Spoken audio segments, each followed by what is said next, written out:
You know, last week I started on a journey. And this road is down the path of the fruits of the Spirit. Now, as I said last week, a fruit is not a gift. A gift, when God gives it to you, it comes fully mature. And it's a full power.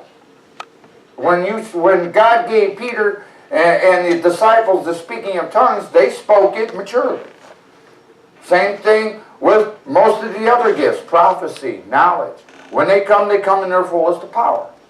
Now a fruit, that's a totally different animal, because that is something that we have to grow. When it comes as a small seed that God plants in us. And we have to nurture it. And we have to water it. And we have to feed it. And we have to keep doing this in order for it to grow into its maturity. Last week I spoke of joy. Now joy is one of those things that comes and goes. We have it, and then when the things of the world get around us, and things keep going on, we lose it. The more we hold on to it, the stronger it gets. So we have to grow that joy. It's not something that's just going to stay with us if we don't work on it. Tonight I want to talk about self-control. I wanted to talk about faithfulness, because I like that one. But God said no. You're going to talk about self-control, and the reason I try to avoid this one is because it's my weakest part. Any addict will tell you the weakness that they have as an addict is self-control. You know, in Galatians 8 says this, but the fruit of the Spirit is love, joy, peace, long-suffering, kindness, goodness, faith, meekness, self-control. Some versions call it temperance. Same word, same Greek words. Against such things there is no law. Now the one thing I've noticed that New Testament, expressly the New Testament, it deals with how we think and what's in our hearts. The question is why? Why doesn't it just deal with our actions like the Old Testament did? The Old Testament, when it says thou shalt not lie, thou shalt not steal, thou shalt not commit adultery, thou shalt not murder, was dealing with the actions that we take. It was excluding the internal battle that we fought. The Old Testament deals with our actions. The New Testament, see, the thing is, when the Old Testament was formed, God was saying, okay, I'm going to give you some rules and we're going to see if you live by them. And He gave us the Old Testament. He gave us the 10 Commandments. And as we went through and we took these commandments, we realized that we can't live up to them. Why? As Paul says, it depended on the flesh. The New Testament says, well, I'll give you the answer to the question why you can't live up to them, because what's in your hearts is not right. In Matthew 5:21, it says, you have heard it said to the ancients, you shall not kill. And whosoever shall kill shall be liable to judgment. It's the way it is today, right? If you kill somebody, you're going to prison. If you kill somebody in some state, you might even get to the gas chamber or chemical injection. Capital punishment. Same thing with the Jews. The fact that they didn't even play around with putting you in prison. They just took you out and executed you. But he says, but I say to you, whoever is angry with his brother without cause shall be liable to judgment. Amen. That's not dealing with, well, it's not dealing with you doing anything to your brother. It says if you are angry with him. That's a thought. That's a feeling. That's not an action. But it says this, but I say to you, whoever shall say to his brother Raca shall be liable to Sanhedrin. But whoever shall say fool shall be liable to be thrown in the fire of hell. So he's dealing with an intention, with a feeling, with what's in your mind, what's in your heart. It says in Matthew 5:27, you have heard said to the ancient, you shall not commit adultery. But I say to you, whoever looks upon a woman to lust after her has already committed adultery with her in his heart. Did you actually commit that sin when you looked at her? You know, by Old Testament rules, if If you looked at it with that lust, you were still clean. It wasn't until you actually did something that God found fault. But here Christ is saying, you know what? I'm going to tell you something. What's in your heart is more important than what you do. He says if you look on or to lust after you've committed the sin. Higher standard. But there's a reason for this. It says, finally, brothers, Pastor went through this today. Whatever things are true, whatever things are honest, whatever things are right, whatever things are pure, whatever things are lovely, whatever things are good, of good report. If there be any virtue, if there are any praise, think on these things. The Bible's telling us how to think.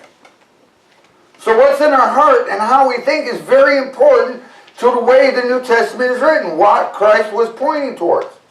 So why is it so important that we monitor what's in our hearts and what's in our minds?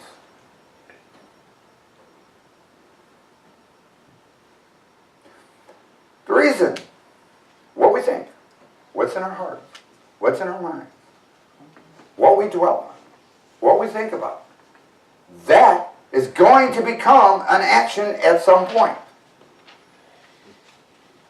Think about it. If you're looking at these women, and you say, well, I'm not hurting anybody because I'm not actually acting upon them. Problem with porn, and I'll tell you from being a porn addict myself, that it's not, it's one of those sins that, you hurt yourself more than you hurt others at first. Because if you're dwelling on those women, if you're looking at those women, and you keep lusting after those women, even though you're not acting, eventually a door is going to open and you're not going to be able to stop walking through it. And then that little thing that you says is not hurting anybody else now has destroyed your family. Heart, what's in your heart, what's in your mind matters a lot. Because if you're continuously thinking about certain things, it's going to happen. Remember, wars, rape, adultery, theft, murder all start as a thought. Think about it. Everything that we do starts as a thought, starts as a feeling. And it's not until things build up that we actually act on them.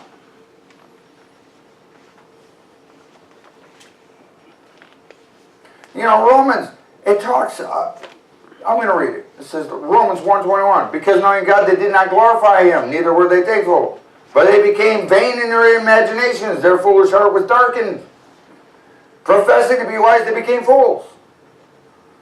These people knew the right way to do it. They knew what they were doing. But because their thoughts and feelings were unchecked, they didn't keep those impulses under control. God turned them over to certain things. We got to be careful.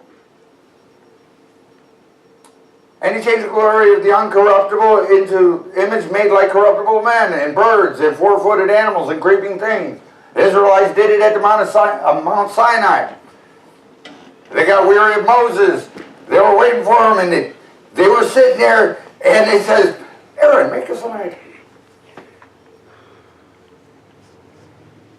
They wanted someone to protect them. They were scared. They were so used to the Egyptian idols and the way things were in Egypt that they wanted some comfort. So they had Aaron make them an idol. Because that's what they were used to doing. How many idols do we have today? What do we consider idolatry today? I don't know. Maybe your job. Job can be an idol. If I'm putting something before God, that's an idol, is it not? Doesn't matter if it's made of a graven image or if it's something that I put in my heart. Money is an idol. I could let that Jeep out there be an idol. Or I could let my wife be an idol. Anything I put before God becomes that idol. I can make myself an idol. Now that's true arrogance. I think of myself more highly than I think of God. And I say, I don't need God. Because in the Humanist Manifesto, we are gods. Think about it. And with that Humanist Manifesto, if you go further down into Romans, that Humanist Manifesto is the same thing they're talking about here. Solomon said there's nothing new under the sun. It just recycles itself. In 1968, during the Vietnam War, that hippie revolution took over. Free sex, drugs, and rock and roll. That's when our nation started to fall apart. We started listening to people like Dr. Spock when it come to raising our children. When discipline was no longer in vogue. We stopped listening to the Bible where it says, spare the rod, spoil the child, and we says, well, we'll just put him in time out. We started thinking of ourselves more highly than we should have. And we put ourselves on that pedestal, and we became gods to ourselves. That all started during that whole period of time. And if you look down further in 120, even as they did not think to fit to have God in their knowledge, God gave them over to a reprobate mind to do the things not right. That's what happened to our country. Why? Because we didn't think. What we did think, we didn't keep in check. We lost control. If we don't practice self-control, we not only take the chance of destroying our own lives, but that of those around us. And I'll show it. Because this right here, as we fall into a reprobate mind, we're not only taking ourselves. If I was to fall away from the church right now, I'm going to tell you right now, I would not only just take myself, I would take Nora with me. And then all the work I've done at work, get these people to listen to the gospel, even though I can't get them to come to church, they're getting the word. And if I fell, all that work would go to naught. We can damage other people. And all it takes is a simple slip of the tongue. James, I think it's the 3rd chapter of James, he goes through a whole long thing about the tongue. How dangerous it truly is. And I wasn't going to put it in here. But it says it is a mighty little vessel that steers a big ship. There are blessings and cursings that come out of a mouth, and it should not be so, he says. We do more damage with our tongue than we could do with any machine gun that man made. More wars have been fought over the words of men in relation to God than any other reason on earth. We got to be careful.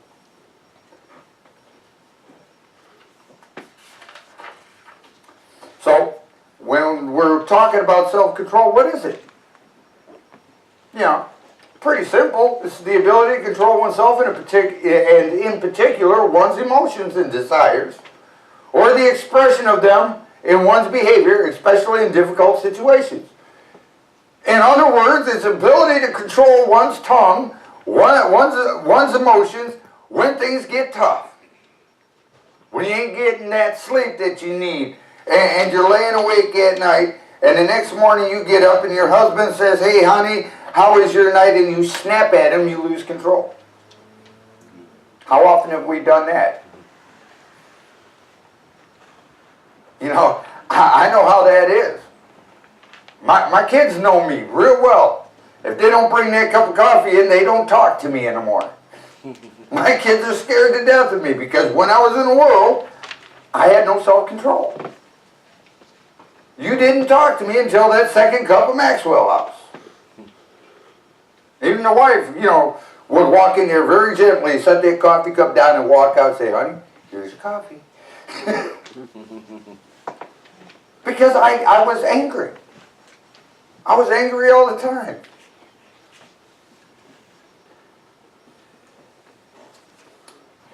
Now, David is a prime example of what self-control is. And lack of. If you look at 1 Samuel 24, 1 through 7. I didn't put the verses down, but that's talking about David and Saul. Now Saul was king of Israel, and David was anointed king because Saul didn't obey the Lord. And he was sitting there, and an evil spirit came over Saul, and he decided that he didn't like David no more. David was playing his harp, the guy picks up a spear and starts chunking it at him. Now that would make me a little nervous about going back into that man's presence. So David went into the wilderness and Saul hunted him down. And at this particular point here, David is hiding in a cave. And Saul finds out. And the army of Israel goes over there, and they come to this point, and Saul says, well, I need to take care of some personal business. So he goes up into this cave. And as he goes into the cave, David's waiting in the way back with a few of his merry men. And at that time, David had the opportunity to destroy Saul. And that would have made life easier for David. It really would have. Because at that point in time, he could have stopped running. He could have taken his rightful place in the kingdom, because he was already anointed by Samuel to be king. He didn't need anyone else's consent. And his men were urging him, Dave, hey, there's Saul, man. Go get him. That's what we're here for. And David said, no. Who am I to put my hands on the Lord's anointing? David showed extreme self-control. When it would have benefited him most, he refused to lay a hand on Saul or even touch his garment. A little bit later, and Samuel comes across the same situation. Here's David. He's walking through. There's Saul laying down, sleeping in the middle of his people. And his guys are saying, we got him dead to rights. Man, come on, take care of this. Let's stop running. We've been out in the wilderness for 10 years now. We're fighting. We've been in the land of the Philistines. We're getting tired of all this, Dave. And Saul's been given to you. Take care of it. Dave says, who am I to put my hands on the anointed? I'm not going to do it. The thing is I feel this way, that if David would have done what his men asked him to and killed Saul at any one of those 2 points, the Lord would have taken care of David. Because Saul was still the anointed. The Lord had a different plan for Saul.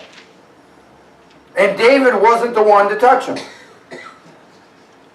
So David showed extreme self-control in both these times. He said, what the Lord is saying here is, no matter what comes against you today, now, whatever circumstances are before you today, you have the ability. I have given you the ability to take care of it. Even when it seems good, pray about it. Think about it before you act on it. What seems good can actually hurt you in the long run. Now, David shows some extreme self-control at these points. But here's one time he didn't. And 2 Samuel 11. We all know the story of David and Bathsheba. David did not intend to do anything wrong that night. He just wanted to go for a walk. So he goes out on the thing, he spies Bathsheba, she's taking a bath, David walks out there, takes a look at her, and instead of turning away and walking away, David looked on that woman to lust after her. What was in his heart became an action. And what happened? Uriah was killed. David committed adultery. He tried to cover it up. So there was lying, there was theft. The theft of Bathsheba. There was murder. All these things came from a single look, a single act, a single refusal to control oneself.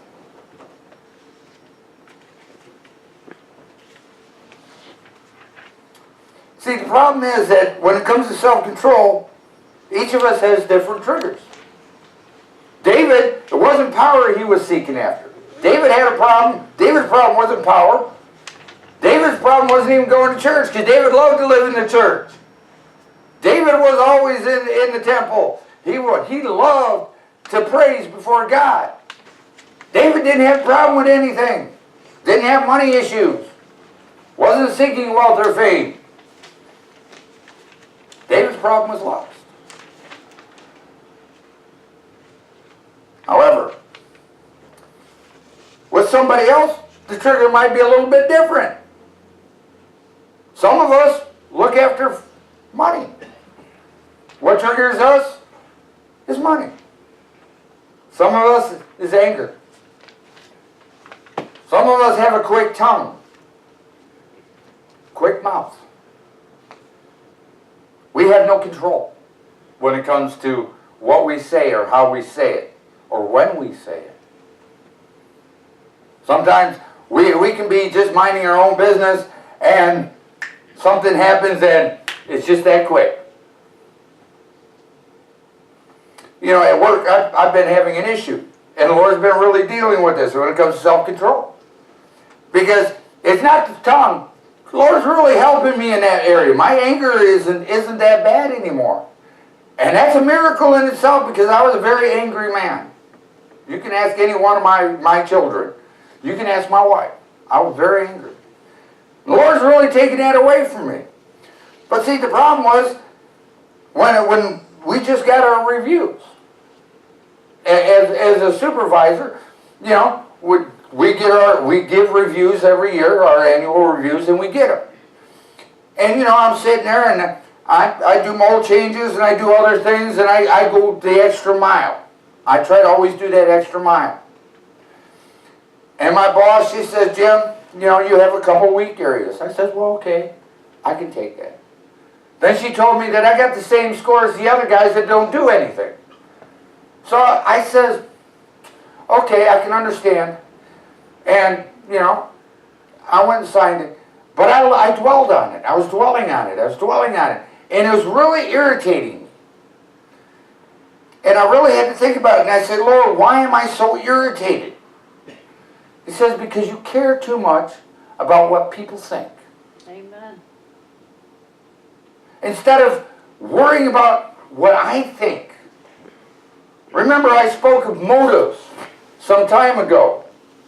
If you're looking to please man, you're never going to do it. But if you're looking to please God, it doesn't matter what man thinks. Amen. And if you're thinking, you know, in my case, I was sitting there going, you know what? I deserve better than this. And I actually even considered at some point changing my job because of it. I just didn't feel appreciated.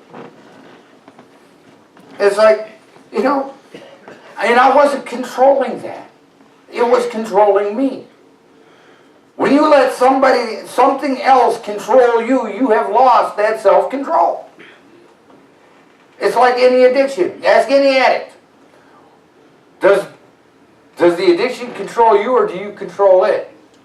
90% of the time, the addict will say, it controls me.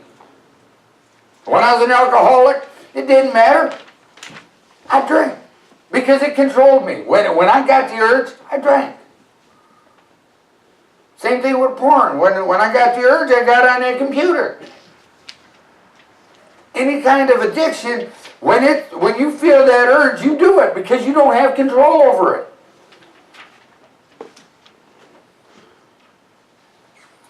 That's a dangerous thing. So how can we get control over these things? Remember, this is not a gift. This is a fruit. It has to be given. It has to be a seed. It has to be grown. It has to be watered. It has to be nurtured. Self-control is the same way. We have to accept that we have a problem, number one. In order for us to realize that we need help, that we need to grow this fruit of self-control, we have to realize we have no control. You know, one of those verses I like to say, 1 John 1:8, he that says that he has no sin, we deceive ourselves, and the truth is not in us. We have to realize that we have a problem. James 1:14. But each of us is tempted by our own lust. If we have a self-control problem, it's because we are led away by our own lust. It doesn't matter.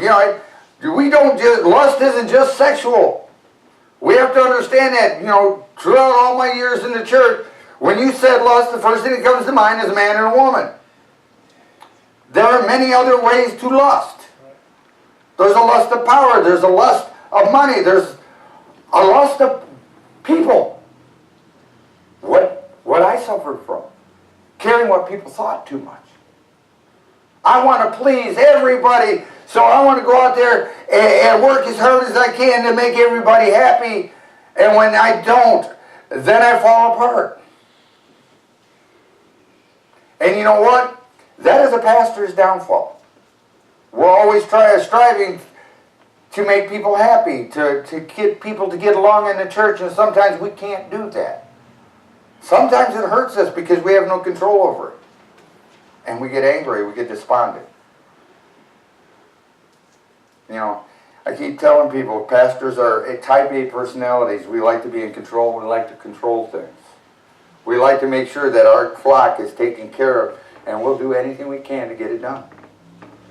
And when it doesn't fall right, we get very upset. And it troubles our spirit. Second thing that we have to realize is this is no easy way to go. There's no one easy fix to any of these problems.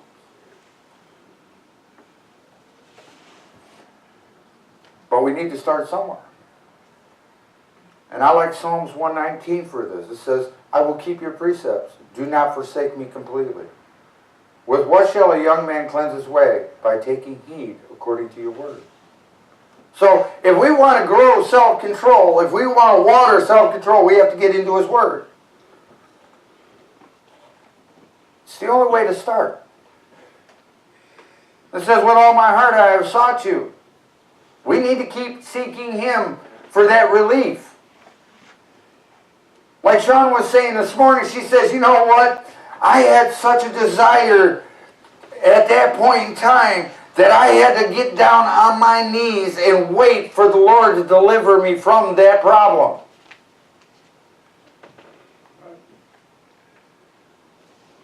Too often we say, you know what? I'm going to do it myself. And we fall flat on our face. Then we get despondent. We say, I can take care of this, I can bite my tongue.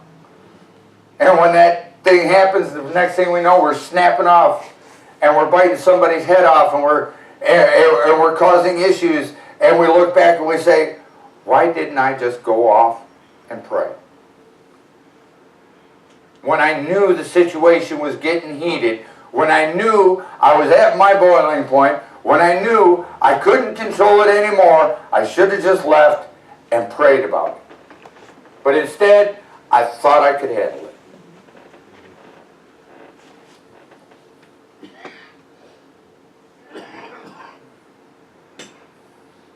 Do not let me wander from your commandments.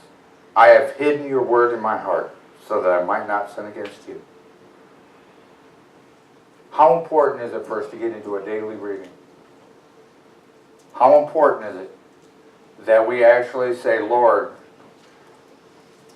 I'm committing your word to memory, so that in situations you will bring it back to me during those times of sorrow, during those times of trouble. The one thing I like about this sermon, it goes hand in hand with pastors this morning. Because without self-control, you cannot have any peace. He was talking about that ultimate peace that God gives us. But until we learn to give it to God and take control of our situation, depending on Him, we will never have peace.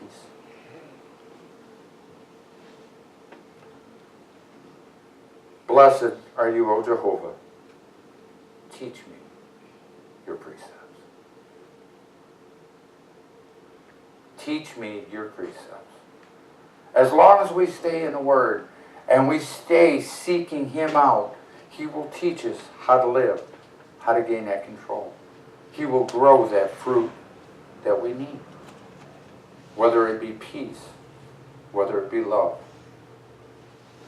whether it be self-control. Third thing, we have to remember we're not alone in this. And that God is there to help us through every trial. In 1 Corinthians 10:30 it says, there is no temptation taking you, but what is common to man. But God is faithful, who will not allow you to be tempted above what you are able. But with the temptation also will make a way to escape so that you may be able to bear it. You know, when it comes to certain desires, especially when I was drinking, I would say, Lord, I'm getting the urge. And I don't know how to deal with this. And I'd stop, and I'd wait, and I'd wait. And that urge would just go stronger, and then, you know, at some point I would break. And then I would go get drunk. Life of an alcoholic. However, I'll tell you, each time I stopped, and I sat there, and I waited for the Lord to take care of me, the time, the interval got longer. And it got longer, and it got longer, and it got longer, until the point was, I didn't need that drink by the time I was done. I could sit there, and the urge would hit me, and I would say, you know what?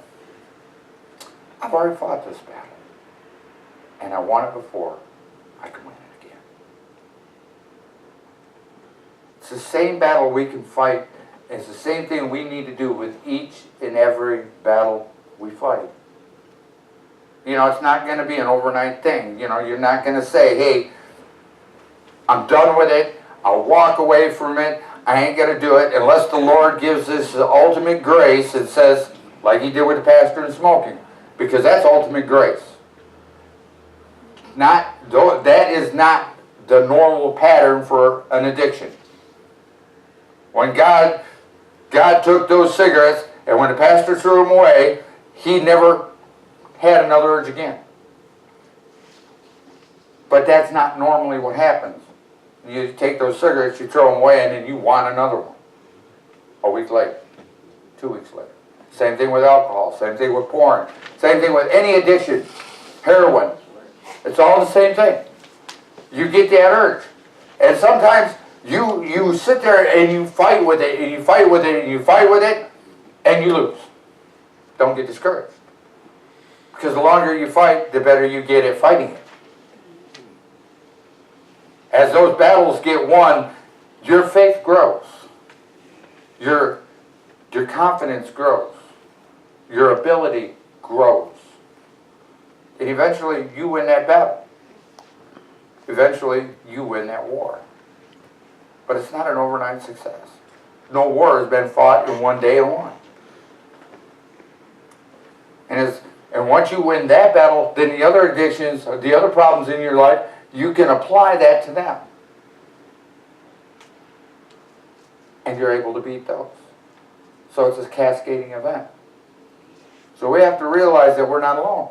It says, here, be strong and of good courage. This is Jehovah, God, speaking to the Israelites as they're going into Canaan land. Just like the church going into the promised land.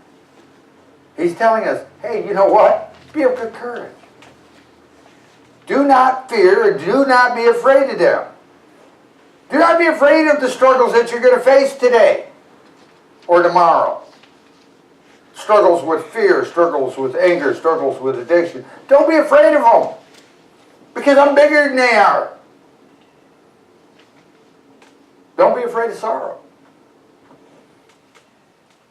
Today, we're fighting too many battles, and one of them is sorrow, because, you know, we're losing people that we love.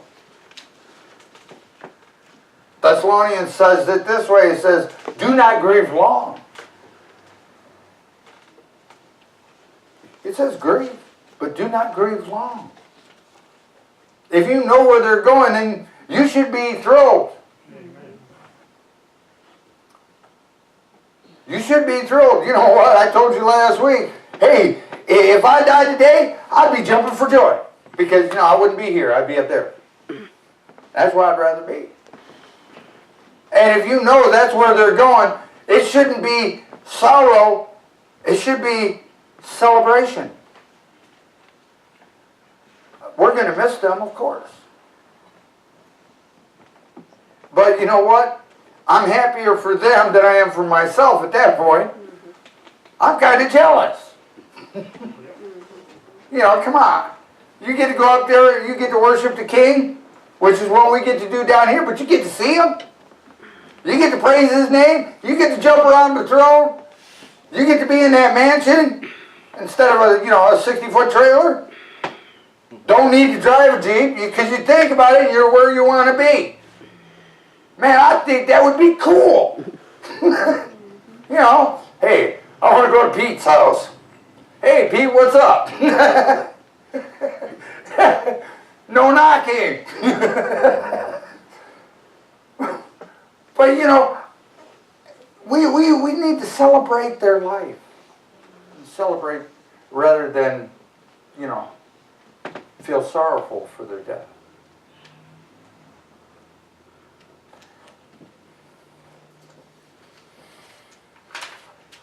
Last thing. And this is the hardest thing for me. Because, like I said, self-control is one of my weak spots. And the one thing I don't like to talk about is punishment. I spend enough time in the Lord's woodshed alone that, punishment scares me. It hurts. But for everything that we do, there's reward and there's punishment. If we grow this fruit of self-control, the rewards are beyond our mind, beyond what we can comprehend. But if we don't, the punishment is even equally so. It says in Revelations. Now, I'm not one to go into Revelations too much. But the Lord led me this way. In Revelations 21:6. And he said, it said to me, it is done. I am the Alpha and the Omega, the beginning and the end. To him who thirsts, are you thirsty? Are you thirsty for the Lord's righteousness? Are you thirsty for him? Amen. He who thirsts, I will give him the fountain of the water of life freely. When Jesus went to the Samaritan woman, he says, if you drink of this water, you will never thirst again. It's the same life he's offering us today.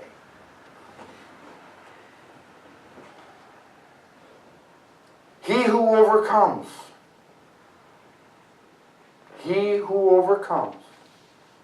will inherit all things. And I will be his God, and he will be my son. You got problems today? You got issues with self-control today? You got those things that really agitate you and push you over the edge? God says if you overcome them, I've got reward in heaven for you today. And I even showed you how to get rid of them. Because you know what? That song I sung at the beginning, if that wasn't love, if that isn't love, Christ showed us the ultimate form of self-control. As he was standing there in front of Pontius Pilate and the Sanhedrin, and they questioned him, he said nothing. And he could have said a whole lot. When he stood before those centurions, and they stripped him of his clothes, and they put the crown of thorns on his head, and they smacked it with a reed, he could have called the legion of angels down and destroyed every one of them. And yet he didn't. When he was hanging there on the cross, he could have called his Father and said, Father, I cannot do this. Take these people out. And the whole of heaven would have emptied out of all the angels, and they would come down and destroyed every being, every creature on this earth. And he didn't. That's self-control. And the only reason I didn't put that in there is because too many people look at this and say, well, if Jesus was God, he had that self-control.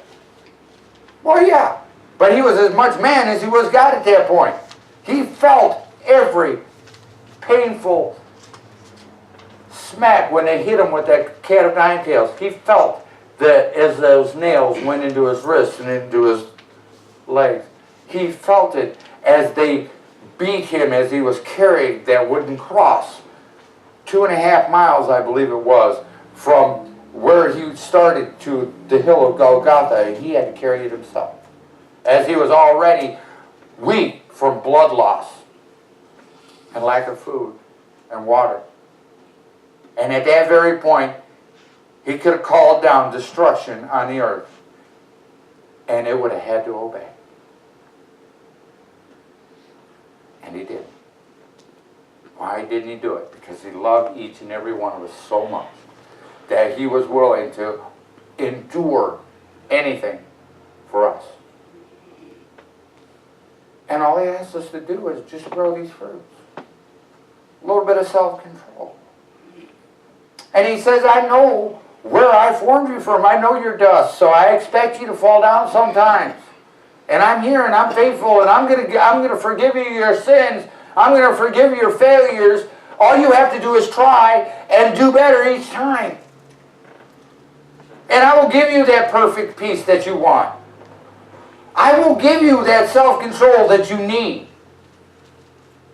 But if you don't even try, here's what it's going to happen. He says, but the fearful and the unbelieving and the abominable and the murderers and the whoremongers and the sorcerers and the idolaters and all the liars will have their part in the lake of burning fire and brimstone, which is the second death.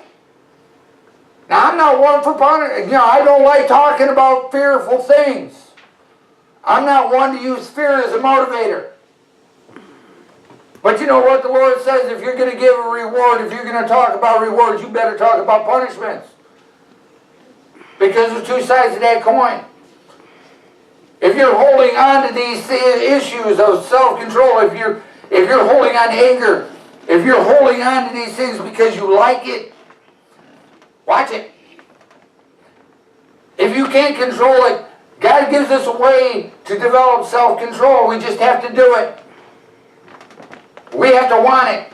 We have to search for Him. We have to seek for Him. And if we're not doing it, if we're not doing it daily, then we have a problem. Amen. But the first thing that we have to do is realize that we have that problem.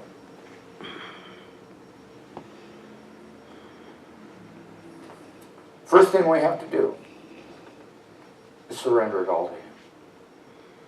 Regardless of what it is. And if we haven't put it on the altar, if we haven't put everything that separates us from Him on the altar, then we need to do it now. Debbie, I surrender all. Oh, great. I love it. I was going to close with this song because it went with both our sermons. And I wasn't sure if I was going to close with it yet. But as I sing the song, I want you to pray about this. I want you to think about this. Listen to the words. Oh, to Jesus I surrender. All to Him I freely give. I will ever love and trust Him. In His presence daily live. I surrender all. I surrender all to Thee, my blessed Savior. I surrender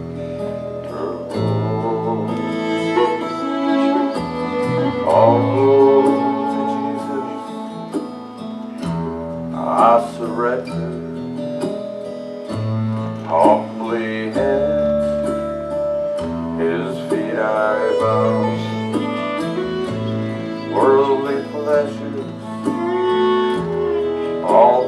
taken. Take me, Jesus, take me now. I surrender all. I surrender all to Thee, my blessed Savior. I surrender all. Now, if you're holding on to anything tonight, Paul says this. He says, I've run a good fight. I've fought the good fight. I've run the race. I've run it in such a way that I may not be disqualified myself. And if you're holding on to any one of these things, you're disqualifying yourself. And you're putting yourself into a situation where you're going to face the penalty rather than the reward. The altar is always open. All to Jesus. I surrender. Lord, I give myself to Thee. Fill me with Thy love and power. Let Thy blessing fall on me. I surrender all. I surrender all to Thee, my blessed Savior. I surrender all to Thee, my blessed Savior. I surrender all.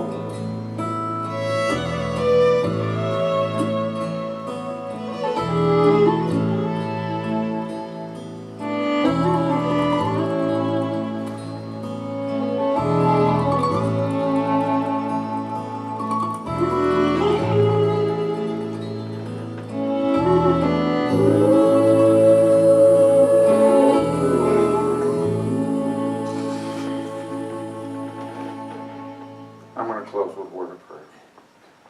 Dear Heavenly Father, we come to you today and we're grateful, we're thankful that you did what you did for us on Calvary.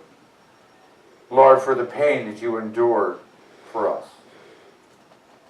Lord, for no other man would have done what you did. Lord, we thank you that you have given us instructions on how to live our life that way we may show ourselves approved unto you. Lord, we thank you that you never leave us. You never forsake us. That you stick to us closer than a brother. That you can help us through these times that we struggle with. Lord, I ask that you show each and every one of us where our faults are. Show us the problems that are in our lives today. That we may come closer to you in our walk. Lord, help us grow. Not only in self-control, but in all things that pertain to you. Lord, as we go our separate ways, Lord, put a hedge of protection around us. Keep us again until either you come or just your doors are open, that we may feast upon your food once again. I ask this in thy holy name. Amen. Amen.